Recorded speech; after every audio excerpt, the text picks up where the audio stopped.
ఉంది. ఈవేళ ఈ యొక్క ఈ పత్రికా ముఖంగా కూడా ఈ ఛానల్ ముఖంగా కూడా చెప్తున్నాను నేను. అలాంటి వాళ్ళు ఎవరన్నా సరే మా దగ్గరికి నిర్భయంగా రావచ్చు.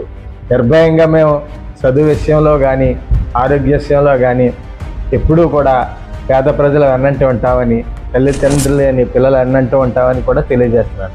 అలాగే భర్తలు చనిపోయి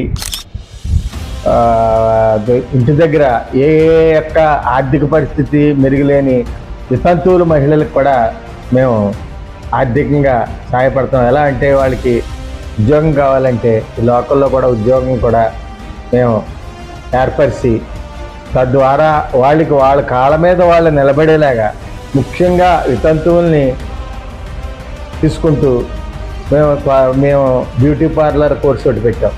మా సొంత నిధుల నుంచి మా ట్రైనర్లు అయ్యా మేము తీసుకొచ్చి బ్యూటీ పార్లర్ కోర్సు టూత్ బ్యాగ్లు అప్పుడే 2 యూనిట్లు అయ్యాయి.